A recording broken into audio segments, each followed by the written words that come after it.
Well, Rene and Daniel, gosh, it's been several years since I visited Bucharest. I trust everything's going well in Romania today. Hi, Rodney. Thanks for having us. Indeed, actually, we are celebrating somehow the first anniversary of working from home or anywhere.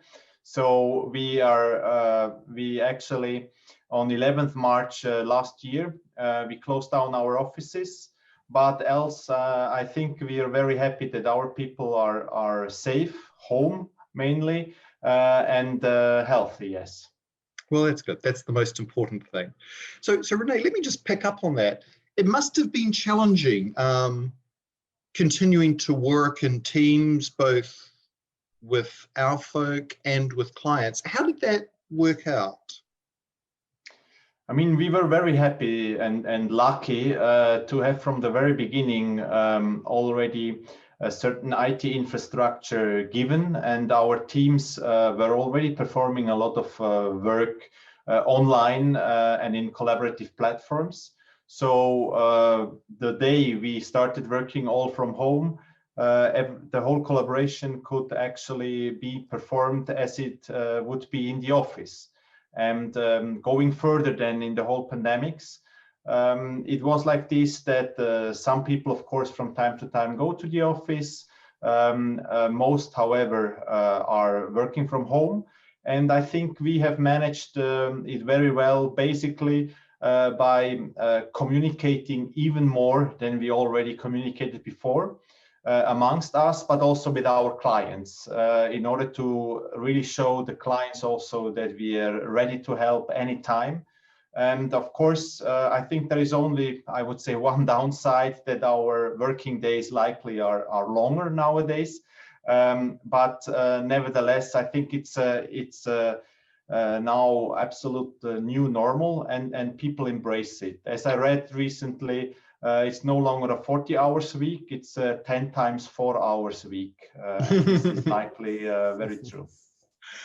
It certainly feels like it. And it is interesting, your point about how we're working remotely, yet somehow we're more connected than before. So Daniel, let me ask you, I mean, there have been law changes, tax law changes during this period in Romania. Tell me how easy or how challenging was it to continue to work with clients and keep them up to date on the things that they needed to know about during this period? Actually, there was a huge amount of law changes, starting with changes which were requested by business community for years, to changes related to giving some support to those companies which were in need due to their business disruption and so on. So our approach was obviously from a working from home perspective that René mentioned, and we did a significant amount of free webinars to keep our clients updated on the changes. I think there were more than 20 of them on various topics, most of them on tax, but we also included legal in such webinars and also advisory on various topics.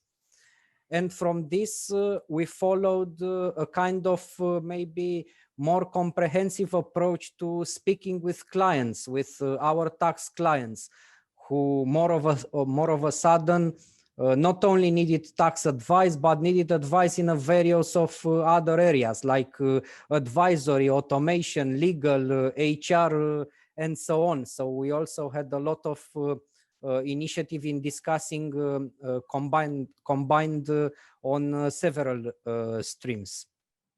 Very interesting. And presumably technology, I mean, you mentioned webinars, presumably technology was a key factor in staying connected.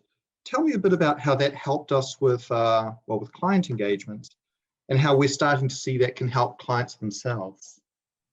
Absolutely. So first of all, I think it's worth highlighting that even well before the pandemic started, we in Romania decided to train our tax people not only in tax technical matters, but also kind of help them understand various technologies or processes like RPA, design thinking, and so on. So we even have certified UiPath colleagues in the tax office.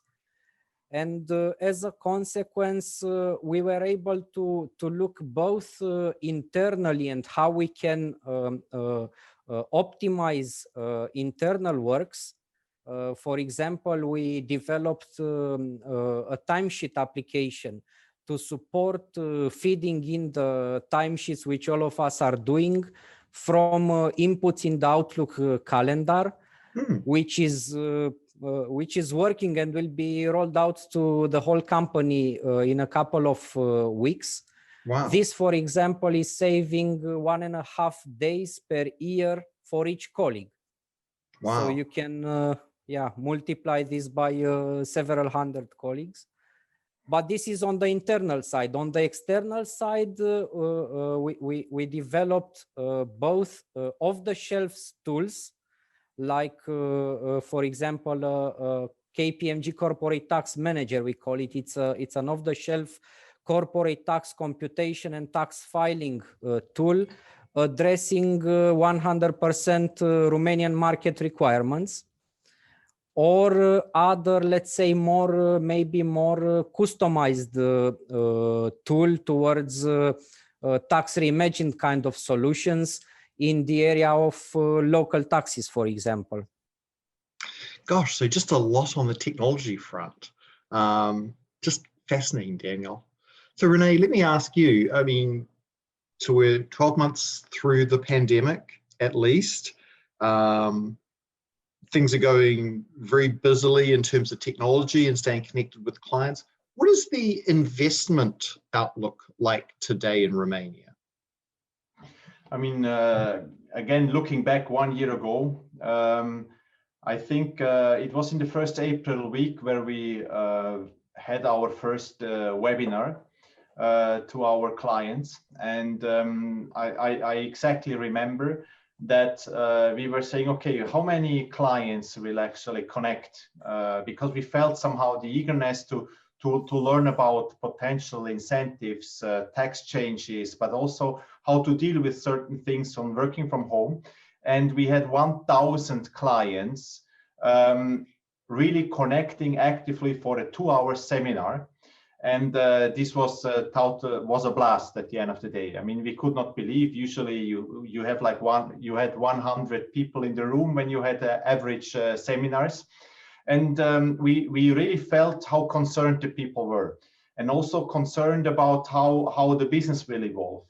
Now, 1 year later, I think after this first kind of lockdowns we had worldwide, we recognized that a lot of businesses were getting used to the situation, and we saw quite a lot of opportunities popping up, particularly for investment funds, private equity, but also entrepreneurs, family businesses who had some cash facilities to spend and saw opportunities.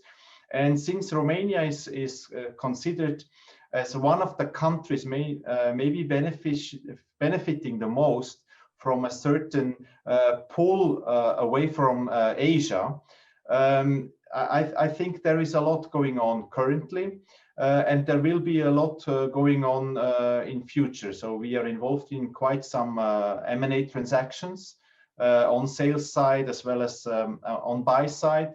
Business outlooks are good. So this year, the estimate in Romania is 5% GDP growth. And things hopefully are just opening up after the whole vaccination campaign will be successful towards summertime. So I think for Romania, it looks promising. And we hope that businesses will catch up in the traditional local sectors by 2022 again. Nice, but that's a very positive note to end our discussion on. The M&A market is strong, which means people have confidence in the future of business in Romania. Just fascinating. Absolutely. Well, Rene and Daniel, thank you for your time. I know it's a little late in Bucharest at the moment. Thank you. It's just a pleasure catching up with the both of you again, and I certainly look forward to getting back to Bucharest, well, when we're able to fly internationally without 2-week quarantine periods, I guess. Okay, have a good evening, both. Good. You too. Thank you. Thank you. You too.